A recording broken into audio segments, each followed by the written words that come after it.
Play a pool. I'm back in my classroom. That probably shows you this week did not go as I anticipated and looking only marginally better than last week. But it doesn't matter. We had an epic week in our pool because it was a pretty important one in the NFL. These playoff pools are funny. You go from I could have a shot to just absolutely nothing in one ankle snap. So I know a lot of people have already taken a look. I'll try and go over it in a little bit, talk about the NFL. Let's get started. If you are a highlights watcher, you might think that this was one of the greatest weekends of football of all time. And there's an argument that it was super entertaining, and actually, that's what you want in the playoffs.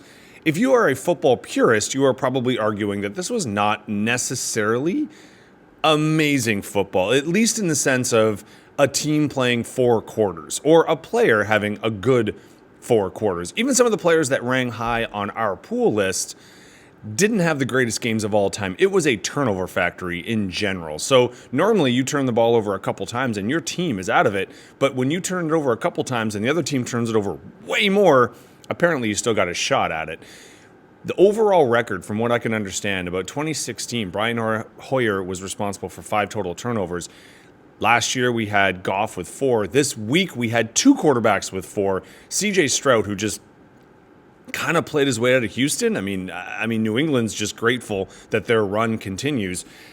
And then Josh Allen, who everyone's talking about, and for a lot of different reasons. All of the GOAT conversations are coming up. I'm always really weird about those. I don't really care about a bar argument of greatest of all time. I do think he's a unique quarterback to look at, and if he just keeps not getting one, is he just the Dan Marino of our time? I mean, I guess so, but it kind of sucks because he's just way more likable. I don't love when he cries on. I mean, I'm not against dudes crying. It's obviously like it's not a sign of weakness. It can be a sign of strength. I just have an ick of it on the podium because I know with Josh Allen, it seems genuine. And in the past, you know, when you're in a situation that you have to give a speech that's super emotional and it's the only time you can give it and people break down, that's just a sign and you're like, you know, someone's struggling through it. You don't have to give that pep talk then. You don't have to give that speech after the game. There is a million different avenues for players now to control their narrative. So you can say, look, guys, I can't talk about this now. I got to go. And yeah, that'll get something like, oh, what's he doing? Can Josh not handle it? And then you give your speech later when you can get it without crying through. People hate you anyway, right? Win or lose, everyone's just got a million opinions. So the liberating fact of that is just do what you want to do when you want to do it, and you'll still control your narrative. You just feel so bad when dude's breaking down. But honestly, all of the conversations have already been said. You don't need to hear it from me. Is it the fact that the Bills spent so much money on him that they didn't spend as much money on wide receivers? True, but he's got a phenomenal offensive line, so he doesn't have that one on the go. Honestly, I'm not going to get into the Allen debate, other than just to say this was kind of his year, and this year is going to stick with him. Mahomes and Jackson not being there. This will be the first time since 2020 in his first playoff run where unless Denver goes all the way, normally the team that beats him gets to the AFC. So Denver, I guess you got that going for you. On the flip side, we did lose our most fun team to watch probably in Chicago. Again, they can't put together 4 quarters to save their life. I think Williams, I know he's supposed to be like the modern day quarterback with the nail painting and everything, but I think he watched played Tecmo Bowl way too much. Because that 4th down conversion, when he went back 40 yards, only to throw it, I mean, I think it was a 40-yard pass that went 14 actual game yards. That's straight out of the Nintendo game. If anyone's ever played it, you know exactly what I'm talking about. But then kind of gets smited in the end and the overtime loss and the Rams going through. It was fun while it lasted, but honestly, the Rams probably are the better team going through it. Chicago was just kind of fun to kick in there. I think the other one that gets a lot of attention, I mean, no one really cheers for New England except for New England. We didn't need them to have another generational quarterback, but if you watch Drake May, his first half kind of sucks. Like, he is not a great starting quarterback, and he turned the ball over like crazy. So coming into this weekend, it's kind of funny. I mean, you can be proved wrong, and obviously underdogs can win Super Bowls, but it kind of feels like the Rams and the Seahawks are the 2 best teams, and that's kind of the Super Bowl. And then on the other side, you have the Broncos, who are great, but then have their quarterback's ankles snap, and it's not like their offense was dynamic anyway, so maybe that's okay for them. Can Stidham do what Bo Nix is doing right now? Maybe. Or did New England just walk into yet another favorable situation, capping off what could be the easiest road to a championship since the Celtics like 2 years ago? Kind of in a who knows state. I just hope the games are actually well played. And if they could play all 4 quarters instead of just the end, that would be super. Let's just see if they can hang on to the ball in the mile high or in that 12th man kind of environments. The 2 number 1 seeds are still kicking, and that really does impact our pool. So I'll stop talking. Let's look at the pool. Some point in time, I'd love to get that app that actually lists the players that you have left. Unfortunately, I do a little bit of legwork, but come on, there's not that much else on the go. So you want to look at where you are, do you have a chance, how many players do you have left, and how many players do the people above you have left. Now, Corbin 1 and 2, you cannot plan this any better. Unfortunately, though, you did pull the trigger with the Corbin 1, you took Bo Nix. I'd love to have a discussion about whether or not people should get injured players. Only if they're injured. Do you get their replacement? Not in that game, but in future. Probably not, but maybe. I'm open to the conversation. Not this year, though. You can't change rules halfway through. I'm just talking next year stuff, so if people have opinions, please let me know. As it is right now, Jake and Ben, I should say, you're only a few points behind, and you do have a few players extra. However, Jake's a Bills fan. Losing the Bills here, losing that particular quarterback is probably something that's really harmful for people. A lot of people lost Allen. Now, the May Stafford people are super happy. And speaking of which, we only have to scroll down the screen. Number 16 right now. And certainly 51 points back, but boom, Tom's got all 12. If you take a look at his team, he took 2 teams, Patriots and Rams. So he has some backups. He has some depth in there.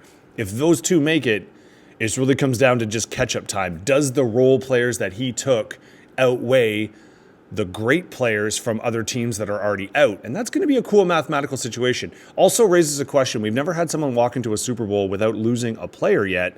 Only run this pool for a couple years. This was bound to happen.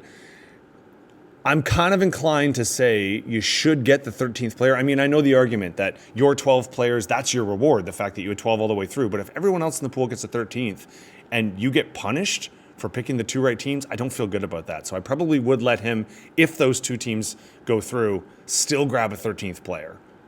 Controversial, I know. Didn't think about it in the rules, but I probably should have, because the whole take 2 teams, what most people do is a little combo with a preference of 2. Now, Patriots go down, or Rams go down, and we don't have to deal with this problem, right? It's all normal. Speaking of just this week's results, quarterbacks is a funky one, all right? They're usually our point getters. Now, Nix actually won the week, so his injury is bigger than you think. He only won by a couple points, and only because Allen just could not keep the ball. If not, Allen is definitely ahead here, but then if he doesn't turn the ball over, they probably win. Anyway, you get it. Going through, it'll be interesting because we got our 2 quarterbacks still kicking here. So speaking of Rams and Patriots, if they make the Super Bowl, it could be that those 2 just end up our QB1, QB2. If neither one make the Super Bowl and they don't have great weeks, we could bump into a situation because Darnold only played down and he didn't have a great game and he didn't play the first round. And obviously next we see what happens there. It could be that Allen is still the QB1 but bumped out 2 rounds early. I don't think so. At least one of these 2 teams got to go through, and that quarterback will end up being QB1. Or they both do, and then they duke it out in the finals. We did see just some mediocre quarterback performances, though. Running back, Walker, I have had him in fantasy and a keeper for years. He is so frustrating because he'll have weeks like he just did and go off, and then he'll have weeks that they just don't give him the ball or he doesn't do anything. Now, Charbonnet's hurt, so you would assume that Walker, not just winning that week, has a chance to win it again. But obviously Kyron Williams right there. So going to be interesting to see who our running back one is. Stevenson, only a few people took him, but he is definitely kind of that wild card. CMC and Swift will probably still keep their relevance unless Harvey really goes off.